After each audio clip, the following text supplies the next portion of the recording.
Welcome to Tea for Me, please. Joining me today is Tiffany Denise from Tea by Tiffany. And Tiffany, thank you for joining me today. I'm happy to be here, Nicole. So, for starters, can you tell me how you became interested in tea? I became interested in tea uh, like late 2006 when I began my work in holistic medicine. So I would say that it didn't start with true tea, it started with more of the herbal medicinal blends. And then it grew into tea. And I would say that kind of happened around 2009, 2010. Cool. I think a lot of people become interested in tea initially, because of the health benefits and, the herbal side before getting into like you said, the true tea. You find that kind of often in your research that that's what happens? I do, yeah. A lot of people that when they get to my blog through Google or whatever, it's because they're Googling, the health benefits of green tea or the health benefits of Tulsi. Mm, wonderful. Yeah. Yeah, I got interested. And so, what inspired you to start Tea by Tiffany? Well, I've always been an entrepreneur at heart. When I was 13, I told my parents that, I was going to always, work for myself and be a businesswoman. So for me, when I realized that I could actually have a viable business in tea, that's kind of when I decided that I needed to focus a lot of attention on building a business around tea. So that's kind of what inspired me, just my desire to be a successful businesswoman and entrepreneur, and CNT is a viable way to do that. Not the only way, but one of the ways that I definitely want to do that.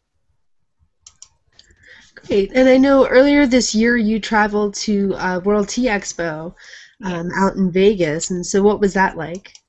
It was cool because that was my first time there with the people within the industry. So I had a goal to meet, very key people that I had been communicating with, and I wanted to sit down and speak to some really special people, like Mr. Lochin of Lochin Tea Limited out of Darjeeling, and Mr. James Norwood Pratt. These are people that I admire, so I got a chance to sit down and talk with them, and that was really wonderful. Awesome. I was definitely jealous of that since my plane tickets wound up not going through for that. So maybe next year. But I know part of what you do for, with Tea by Tiffany is you do a lot of events around the city. And so can you tell me more about what you do? I know you've done a meditation event recently. Yeah, I kind of the meditation event is kind of has a life of its own now, where I started it, but people call me in to do that particular program for different community-based organizations, or people will hire me to come into their private space and do that for them and their friends or loved ones. But yeah, I love events. Doing events is something that I've been doing for the last 15 years. So being able to utilize my talents and skills in terms of event planning in this realm of tea is just right on point. I have a tea and cheese pairing workshop coming up as well, November 16th at Morris Jamel Mansion. Okay, very cool. I'll be sure to include the link to your event in the show notes Okay. so that people can find it if they'd like. I know last time we had scheduled this interview, we had a question from Mario, who asked, Mario. yeah, he wanted to know how you choose what teas you carry. Ah, very nice, very nice. Well, I love to. I consider myself a purist in terms of really loving unadulterated teas, but because we are kind of in a new renaissance in the States in terms of American tea culture, I find that most of the palate of the novice, anyway, which is kind of my audience, is geared toward blends. And because I love to be creative, again, me utilizing skills I already have within this industry, because I love to be creative, I love to create blends that people will enjoy, that are all natural, that don't have any artificial flavorings or anything like that, because it makes a huge difference. So in terms of how do I choose the blends, I will create something that I really love, and and kind of know that there are going to be people out there that are going to like it as well. In terms of where I source, I try to make sure that I'm sourcing from the best quality, whether it be tea farms or whether it be places that are providing me with the herbs or the botanicals or the spices. I want to make sure that it's not something that you can just get anywhere. So the quality is important in my choosing. I hope that answers Mario's question. I'm sure it does. Okay. And I also had somebody was wondering, what do you have a favorite tea in your collection? Well, they say that oolongs are the connoisseur's tea, and I have to say I'm a huge oolong fan because of just the myriad of nuances just across the board with them. And I'm sure you would agree, Nicole, that once you get hooked on those oolongs, it's kind of difficult to let go of that. However, I really find joy in all teas, and lately I have really been gravitating toward Pu'ers. I love what they do for me mentally. They're very mentally stimulating, so they're kind of like my right-hand man, so to speak, especially when I need to get a lot of work done. So right now, between oolong and Pu'ers are winning out. Okay, very cool. I know that's kind of the same for me. Oolongs are usually my favorite, but lately Pu'ers have definitely, been getting me through the workday. Exactly, like it's amazing. Yeah. Definitely. I know you just recently posted a video where you did some interviews of your own Yes. with some of our tea friends. Can you tell me about that? Oh yeah, so I have this new show called Tea Life with Tiffany. I love media, whether it's radio or television. So again, just utilizing a skill set that's already there within the industry. And so I wanted to do something that would really bring attention to this American tea culture that we're all really a part of, that's growing, and really wanted to bring people more into the conversation of surrounding themselves with tea and conversation. So that's what Tea Life with Tiffany is about. And so the first episode features Joe Johnson of A Gift of Tea, Erica Morrison, Tea Fields, and my friend Mario is with me on every episode talking about, because he's Mario Travel, so he's going all to these amazing places and he's having tea. So we sit and we chat about that. So it's pretty fun. Definitely. I got to watch a little bit earlier, and it looked really awesome. Thank you.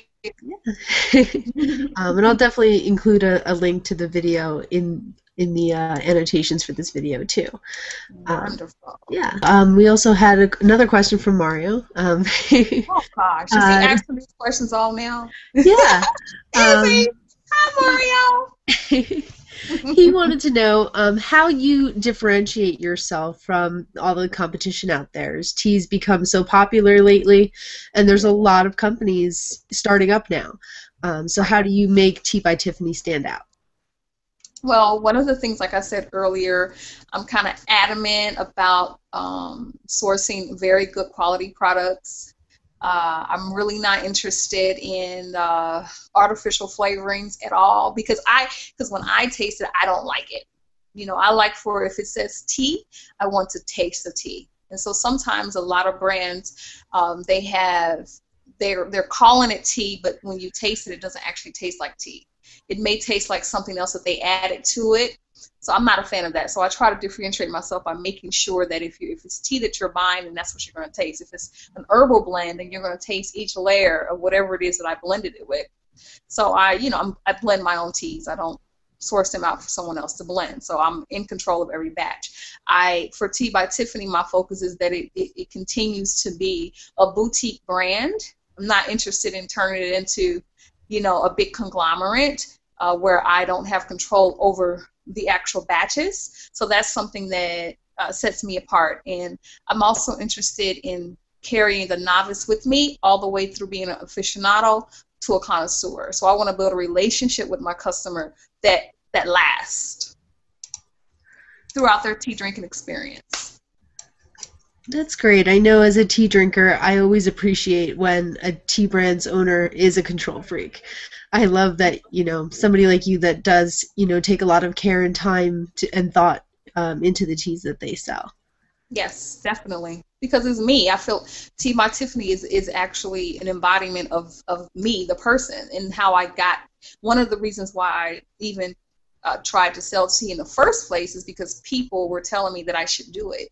Because I was, would have company, they would come to my home, I would make them tea, but at the time it was more the medicinal herbal teas. And sometimes I would have real tea, but I really didn't know what I was doing. But they loved it. They loved the whole ceremony of me just simply making them a cup of tea. So when I formulated Tea by Tiffany, I said, well, I can't clearly meet everyone that would be interested in Tea by Tiffany, but if the brand is an embodiment of me, then I want them to be able to have a part of that when they order and when they get the tea at home. Does that make sense? That definitely does. That personal relationship that I try to have with the customer, whether I'm there or not, but they get it through the brand. Okay, great. Well, thank you so much for taking the time to talk to me and tell me about Tea from Tea by Tiffany. No problem. And good luck with your event. Thank you so much, Nicole. It was a pleasure. You have a wonderful rest of your evening. You too. Thank you. Bye. Bye.